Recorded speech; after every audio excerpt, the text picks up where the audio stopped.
Good morning and welcome to Hope Community Church. It is, again, my privilege today to be able to deliver the message to you. And we continue in our series today on words of wisdom. So just a quick little recap, if I can. This is the verse we've been working in from James 3:13 through 17. And it talks about wisdom and who is wise. So who is wise and understanding among you? Let him show it by his good life, by deeds done in the humility that comes from wisdom.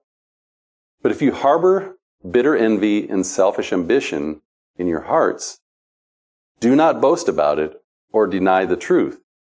Such wisdom does not come down from heaven, but is earthly, unspiritual, and of the devil. For where you have envy and selfish ambition, there you find disorder and every evil practice.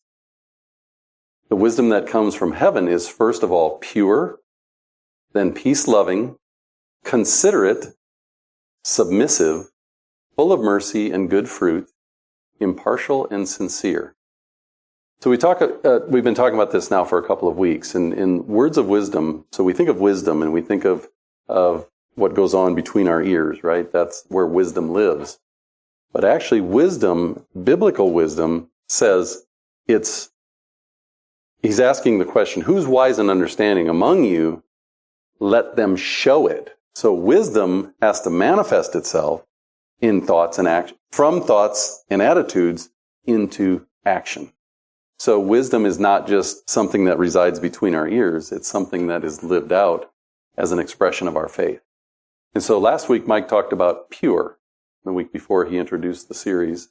Today I'm going to talk about the next word in the list, if you will, and that is considerate. It's actually the third word in the list, but we're going to talk about considerate today. So what is considerate?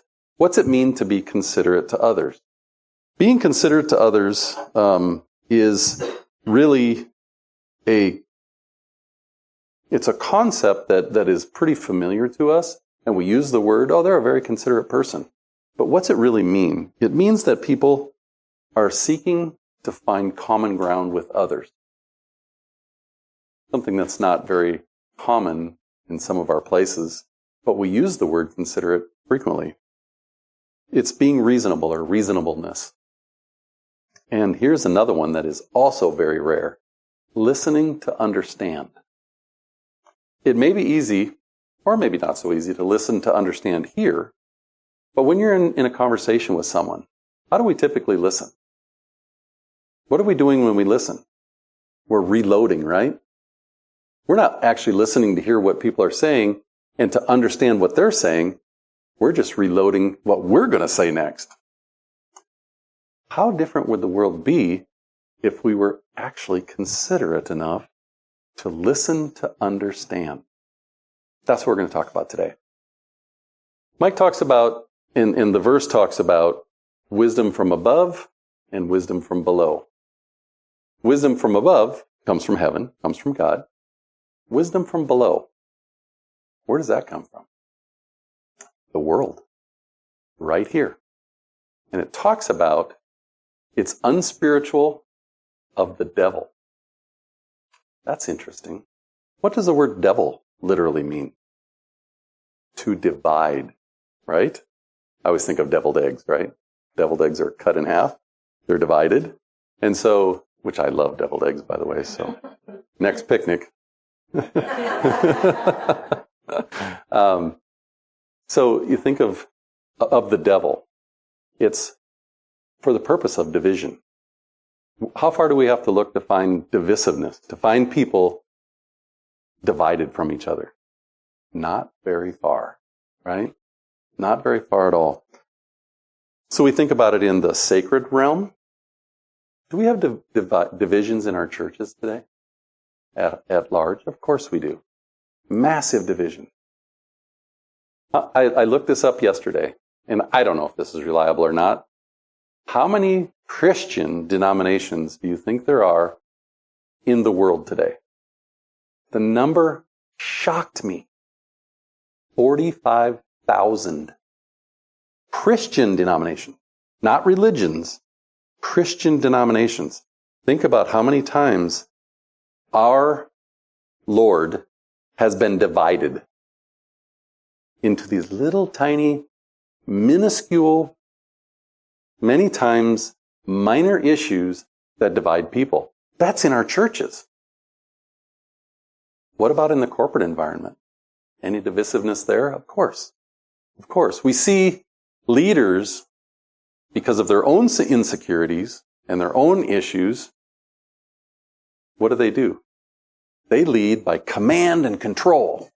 I need to control you so you don't screw up my world because I need to be in control. My need for control requires me to control you. So I command you to do so. Why? Because it may not even be rooted in any kind of reality other than the fact that I need to be controlling. I spent 23 years at a global organization, and all too often, this was the type of leadership that I saw. You don't have to look very far to find divisiveness and really a lack of consideration within our corporate environment. What about in politics and government? I'm not even going to say anymore. There's a 100% lack of dialogue happening in our government. There's no common ground whatsoever. There's no consideration for each other, perhaps even for our country. It's all self-oriented. What about in our marriages, our interpersonal, most intimate relationships? Divisiveness there? I think so. 50% of marriages or more end in divorce. So this is something that is not new. We say, oh, the world is worse than it's ever been. But let me suggest that this has been around for quite some time. And in fact, it was a big consideration. So Paul, just before he passed, just before he died in the late 60s AD, he wrote a letter to Titus. And in his letter to Titus, he says, remind the people to be subject to rulers and authorities, to be obedient, to be ready to do whatever is good, to slander no one, to be peaceable and considerate, to be wise, right? Peaceable, considerate, and always to be gentle toward everyone. He was concerned in the 60s, not the 1960s, the 60s, if you will. So 2,000 years ago, this was of concern to Paul because he saw it already happening, this divisiveness that was happening, because there was a lack of a willingness to find common ground. I'm right, you're wrong. And I'll prove it to you. Yeah, but listen to my perspective. Sure, go ahead. But no one's listening. No one's listening at all. 2,000 years ago, not much has changed. Some could argue that it's even gotten worse. What about divisiveness? Paul writes to the Corinthians in his first letter, he says, I appeal to you, brothers and sisters, in the name of our Lord Jesus Christ, that all of you agree with one another in what you say, and that there be no divisions among you, but that you be perfectly united in mind and thought. Is Christ divided? Was Paul crucified for you? Were you baptized in the name of Paul? So what was happening is Christians in the early days, so this was, again, in the first century, Christians were walking around saying, well, I follow Apollos, or I follow Cephas, I follow Paul. Well, who taught them? Christ, right? Who were they actually ambassadors of? Christ. And who was Christ an ambassador of? The Father. So already divisions were happening. We could say these were the early denominations. And he's saying, stop. Paul is saying this. And people are saying, well, I follow Paul. You would think that Paul would say, great, I've got a following. No, don't look at me. I'm only relaying the message of the gospel. And so we already saw divisions in that first century. There was concerns about this. And he's saying, please, unify. Don't divide. It will not be beneficial. And then Jesus, in one of his last prayers before he went to the cross, John records this in his gospel. He says, praying about oneness. My prayer is not for them alone. He's talking about the disciples. I pray also for those who will believe in me through their message, through the message of the disciples. That all of them may be one. Father, just as you are in me and I am in you, may they also be in us, so that the world may believe that you have sent me. I have given them the glory that you gave me, that they may be one as we are one, I in them and you in me, so that they may be brought to complete unity. Then the world will know that you sent me and have loved them even as you have loved me. So Jesus was concerned about this too as he went to the cross. What was he concerned about? A lack of oneness, a lack of unity. What do we need today? Unity. So, that's the bad news. There is a solution. There is a solution. So what do we need? I've already said the word several times, and I'm going to anchor on dialogue today. Dialogue. We confuse dialogue. We don't know what dialogue is. And in fact, there's a book sitting down there. We just hold that book up for just a second. This is a book that we've actually looked at. It's called The Magic of Dialogue by Daniel Yankelovich. And I'd recommend it to you. When I was leading a team in the corporate environment, I recommended this book to many people, not only leaders, but also those who were in individual contributor roles, because it actually articulates the difference between dialogue, or the purpose of dialogue, and why dialogue is important, and how we don't do dialogue. But it also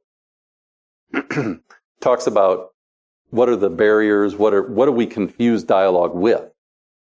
And I'm going to talk about that a little bit today. So, what do we need? We need dialogue. Webster defines the purpose. Oops, let me get the right slide here. Webster defines purpose, or the purpose of dialogue, as seeking mutual understanding and harmony, or, said differently, consideration. Being considerate or seeking common ground. So if dialogue has the ability to do that, what do we need more of today? We need to learn about dialogue, and it starts right here. Why not? Why not? Right? So if we think about what dialogue is, what is dialogue? Dialogue literally means through words. It's been so poorly understood that dialogue means conversation between two people. That is not what dialogue means. It's not two, it's dia, which is through. So it's not duologue, it's dialogue, which means through words. Using words. And words are useful only if someone listens to understand them. What I'm saying today means nothing if there's no one to actually help to understand and it has an influence on someone. Otherwise, it's just blah, blah, blah. Which it might actually be that. I don't know. You tell me. So dialogue means through words.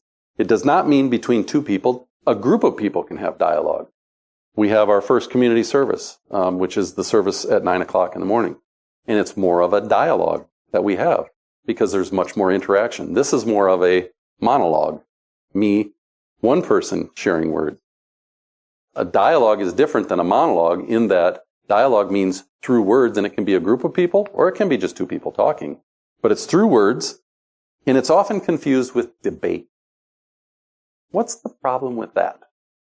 Well, debate is very interesting because debate presumes a winner and a loser.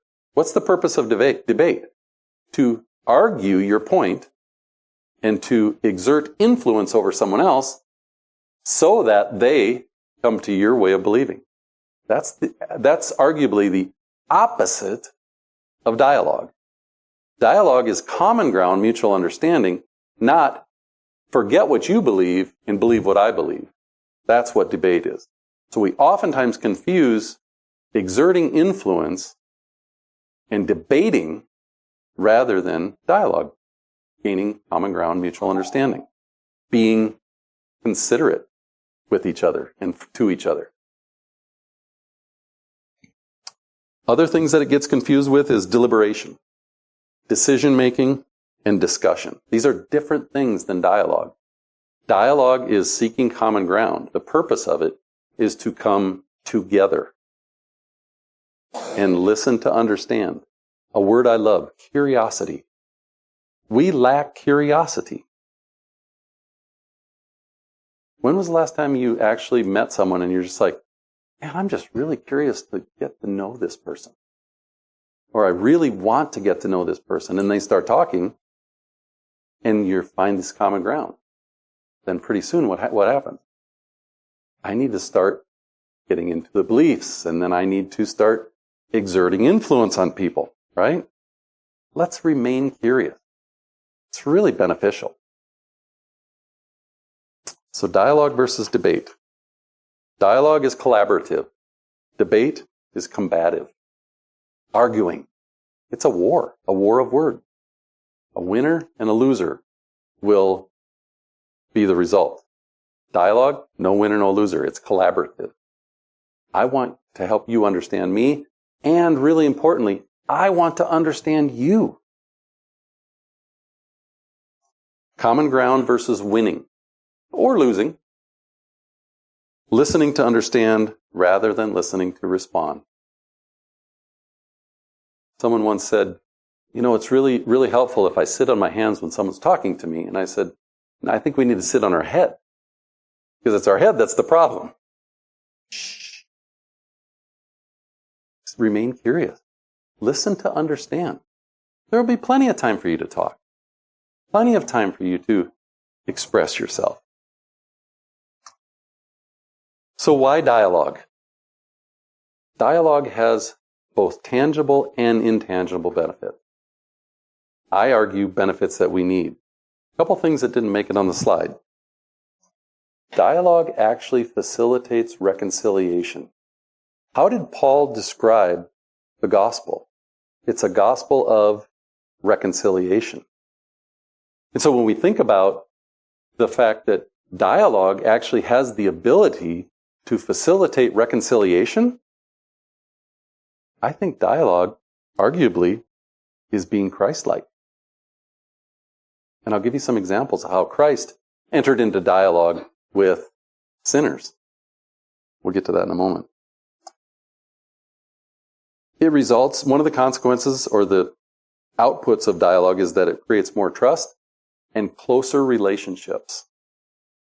It bonds people together, creates a connection. It results in mutual understanding. We hear a lot about diversity, equity, and inclusion. Dialogue actually results in inclusion because I'm actually listening to understand rather than to stand up and say, I'm right and you're wrong. You want inclusion? Try dialogue. Dialogue results in hope for today, and really importantly, hope for a better future. It creates hope. Because in a debate, what's happened? One person leaves hopeless, they've lost, and one person is falsely built up because now it's the world according to Randy or whoever won the debate. And it allows participants, really importantly, to remove judgment. When we're listening to understand, what are we not doing? Listening to judge and to respond to argue. Removes judgment. What was the tree in the garden that God told him not to eat from? The tree of the knowledge of good and evil. The tree of judgment. Judgment entered in the garden. We've been trying to reduce it ever since. Dialogue is a way to do that. And that is one of the byproducts of dialogue. Dialogue is just a really, really cool way to interact and relate to people. And I think we need more of it. Some of you may remember back in May when we had our 30th anniversary of being a church. And Mark, my esteemed colleague, my illustrious, very illustrious colleague, Mark, got up here and very eloquently actually articulated some cultural barriers that we face. And they actually are barriers to dialogue. And I'll remind you of a few of them. I'll also encourage you, if you're interested, go to our website or go to YouTube, type in Hope Community Church, Sioux Falls. There's other Hope Community Churches, but Hope Community Church in Sioux Falls, and you can find all of our sermon series for the last probably 15, 20 years, maybe longer. I don't know how long. But you can go back and listen to Mark's message on this. It was actually a joint message that Mark and Mike did together. And he talks about these cultural barriers, and I thought it was quite brilliant what he did. Some of the things he talked about that are cultural barriers that keep us from actually entering into dialogue. We have very short attention spans. I don't have time to listen to understand. I got to get my point across and get out. We want instant gratification. Dialogue is not instant. It takes time to work through things together, to really seek to understand. Ask questions with true curiosity. We lack purpose, community, and usefulness. One of the things about the wisdom from below, you might remember, is that it's the difference between wisdom from above and wisdom from below is usefulness or worthiness. And it's worth less. The wisdom from below leads to worthless things, whereas wisdom from above is useful and beneficial. We have an inability and unwillingness to hold the tensions of life. So what do? We deny that we even have tension in my life. How are you? I'm good. Really? You know, the shiny, happy Christians? Those of you know who J.C. Chambers, who's no longer with us. I used to love it when I'm good. You know, the shiny, happy Christians, and he always talked about that, and I always think about that when I think about people who are just lacking authenticity as Christians. Let's be real with each other. In Mark, his attempt at an alliteration, or at least maybe a little poetry, as he says, distraction is valued over attraction and interaction. We would rather be distracted. How do we distract ourselves? All kinds of things. And the most common distraction, right? See a family sitting together at dinner at a restaurant. What are they doing? They're not having dialogue with anything other than their phone, right? Let's put our phones down. Let's take time to actually enter into dialogue. Seek mutual understanding. Listen to understand each other. But how do we do this? 3 things. Equality, empathy, and expression.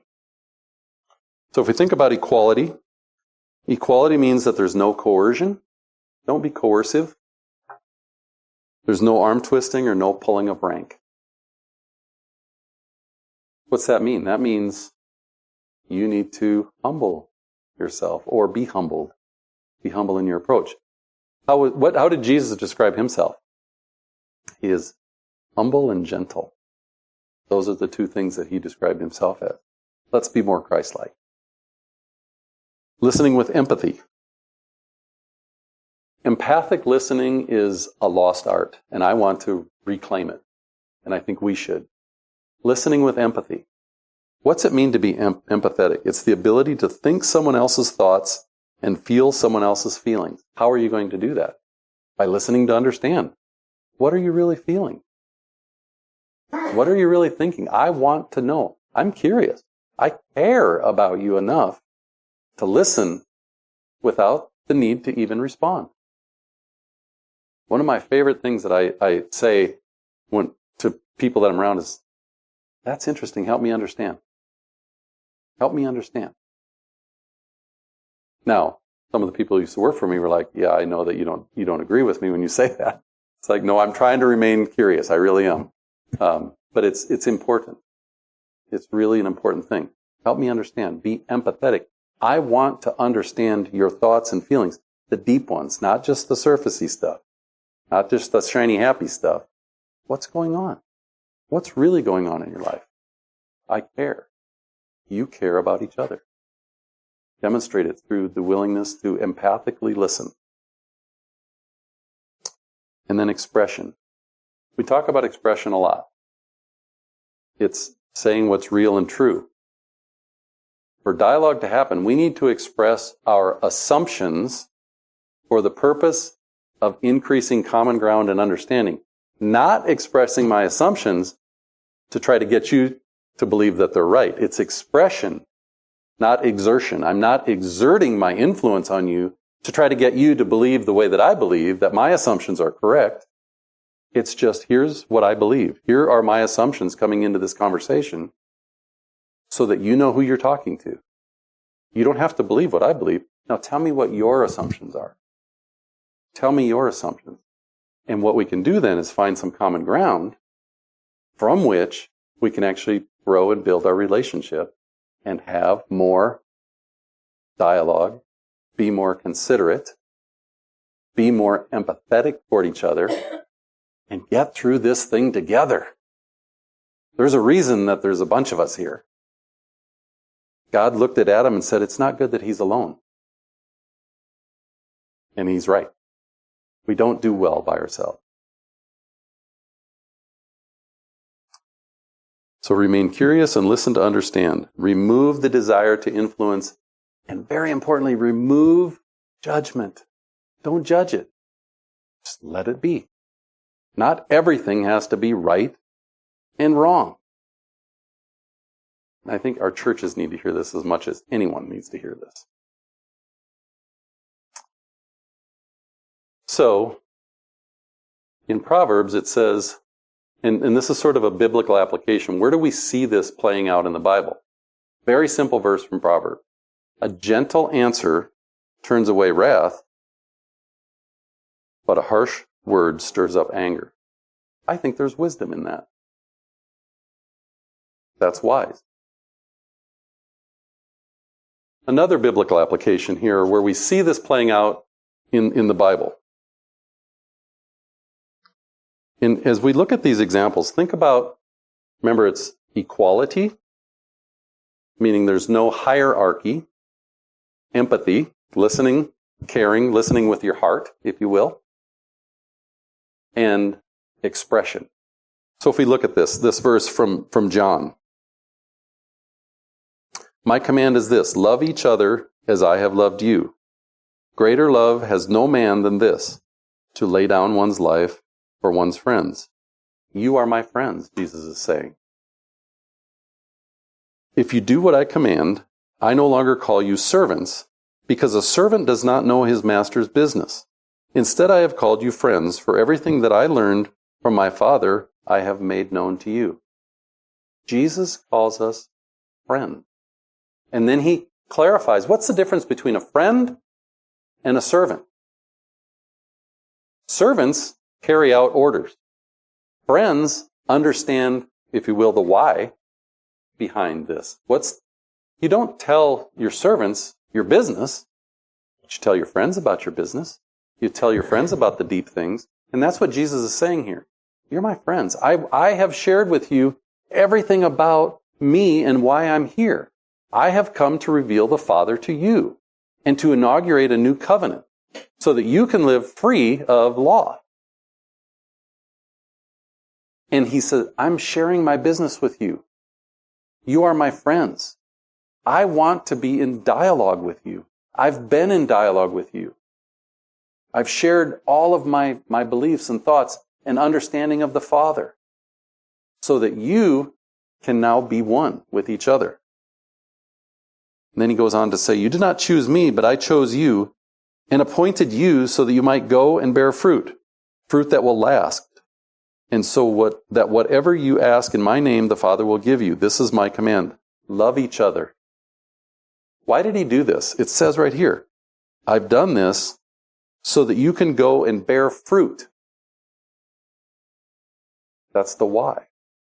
That's the why he did this. Why did he bring us in as friends? Why did he humble himself, equality, so that he could be in dialogue with us, so that we can bear good fruit? I have a couple more examples, and I don't have slides for them, but I just want to share a couple pretty familiar stories from the Bible. And as I read through these stories, listen for equality, empathy, and expression as I read through them. And you're familiar with these stories. And they're both from John, actually, the two that I'm going to share. And the first one is the story of the woman at the well. Now Jesus, had to go to Samaria. And he went to a place along the way that we're familiar with, Jacob's well. Jacob's well was there, and Jesus, tired as he was from the journey, sat down by the well. It was about noon, so the heat of the day, not the typical time when people are gathering or getting water. They usually did it in the morning. When a Samaritan woman came to draw water, Jesus said to her, "Will you give me a drink?" His disciples had gone into town to buy food.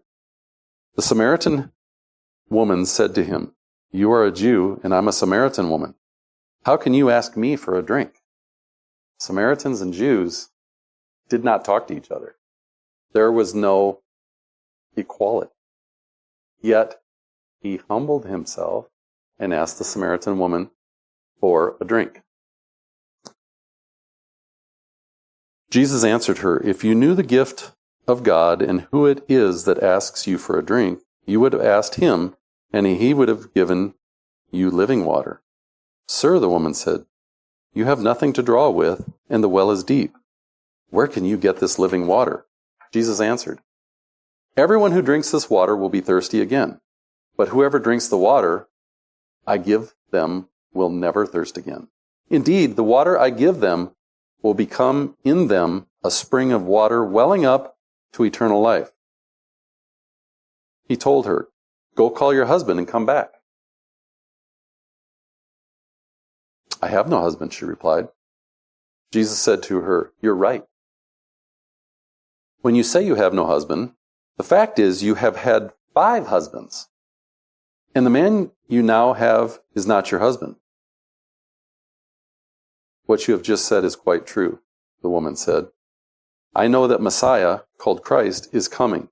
When he comes, he will explain everything to us." Then Jesus declared, "I, the one speaking to you, I am he." Think about that. He reveals to her in a non-judgmental, empathetic way, "You're right, you don't have a husband. In fact, you've had 5 husbands. And the man you're with now, what do you expect him to say?" Think of a few names he might call her, right? But instead, what does he do? He reveals to himself to her in a very empathetic way. And she stays in dialogue with him.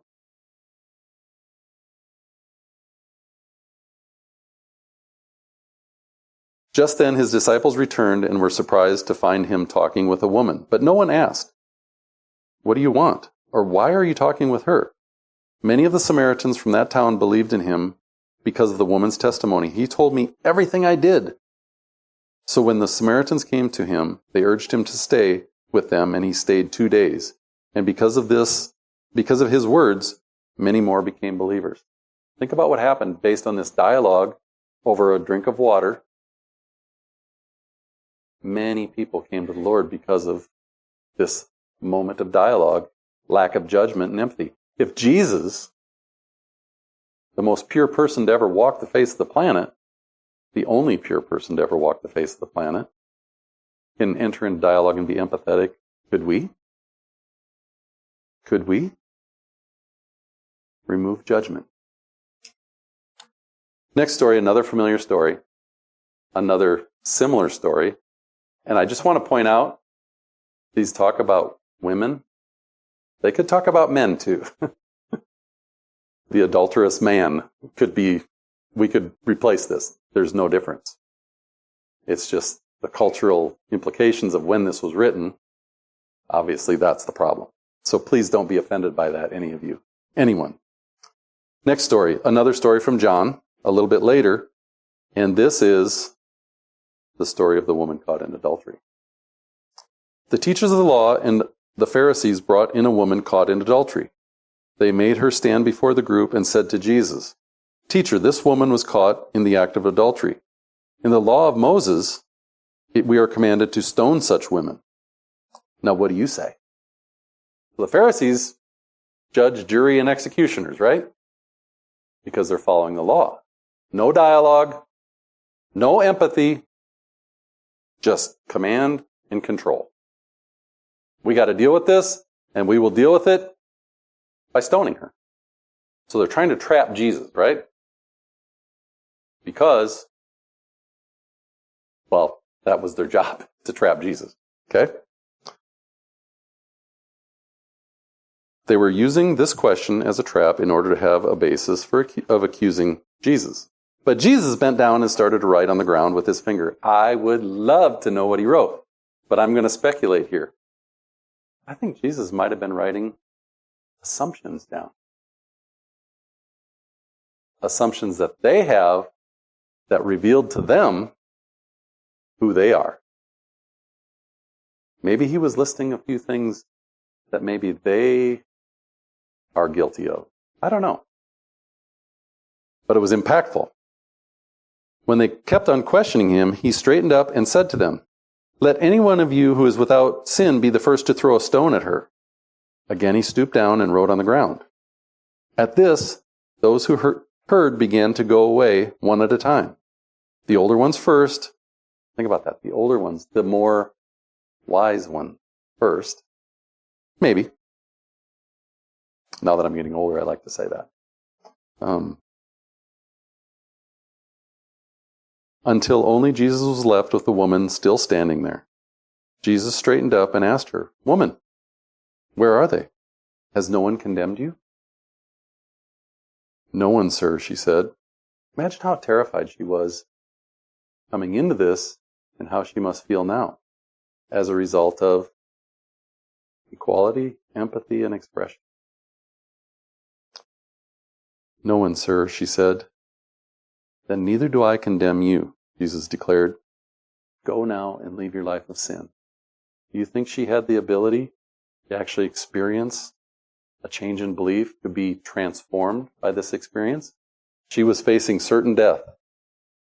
And now, Jesus, through a very wise approach, calm, no debate, equality, empathy, and expression led to the saving of not only hers, but many lives.